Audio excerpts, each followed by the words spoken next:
दोस्तों आज हम लोग जिस प्रॉब्लम को डिस्कस करेंगे, ऐसी प्रॉब्लम्स हमारी मैथमेटिकल थिंकिंग को टेस्ट करती हैं। तो आइए देखते हैं ऐसी प्रॉब्लम को सॉल्व करने के लिए हमारा अप्रोच क्या होना चाहिए। समझते हैं इसको। हमें रिमाइंडर फाइंड आउट करना है तब जब 7 इस 10 टू द पावर 100 को डिवाइड करे। तो भाई अगर 10 को हमें 7 से डिवाइड करना होता तो हम इजिली बोल देते कि रिमाइंडर भैया 3 आने वाला है।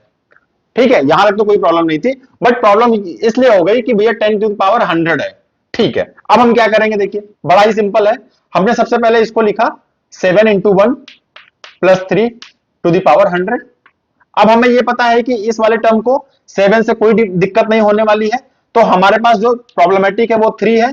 अब 3 टू द पावर क्या ले लेंगे, 100 ले लेंगे यहां से। ठीक है, अब हम इसे कन्वर्ट कर सकते हैं कैसे, इसे हम लिख सकते हैं 3 to the power 2 100 divided by 2, इसे बैलेंस करने के लिए। अच्छा, इसे सॉल्व करेंगे तो ये हो जाएगा 9 टू द पावर 50।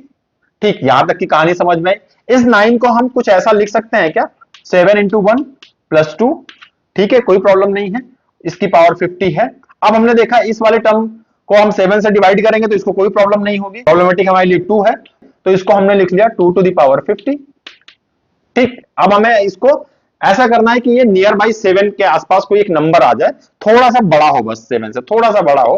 तो हमें पता है कि 8 हो सकता है, बट 8 लेने के लिए हमें 2 टू द पावर 3 करना पड़ेगा, बट 50 कंप्लीटली डिविजिबल नहीं होगा। इसका मतलब हमें कोई ऐसा नंबर सोचना होगा यहाँ पे जो 3 से डिविजिबल हो जाए और नियर बाई 50 हो। तो हमें पता है कितना है वो 48, यानी 2 टू द पावर 48 और 2 टू द पावर 2 में इसे तोड़ लेते हैं इस 2 टू द पावर 50 को। ठीक है, इसमें हमने तोड़ दिया। अब इसे थोड़ा और सॉल्व करेंगे तो हम इसे लिख सकते हैं 2 टू द पावर 3 और इसको हम 48 डिवाइडेड बाई 3 कर देंगे, multiplied by 4, 2 to the power 2 4 हो जाएगा। ठीक है, इसे थोड़ा सा और सिंप्लीफाई करेंगे तो ये 2 टू द पावर 3 8 हो जाएगा, 8 to the power 16 multiplied by ये 4 हो चुका है।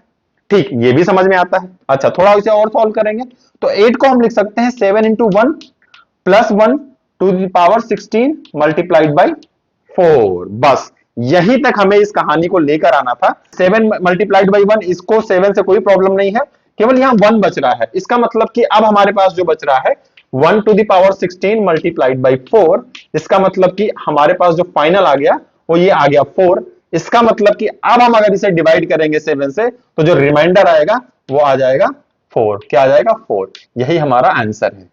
अब अगर आपको इतना कुछ समझ में आ गया है तो ये एक प्रॉब्लम आपके लिए है जिसे आप खुद से सॉल्व करेंगे और कमेंट बॉक्स में इसका आंसर बताएंगे।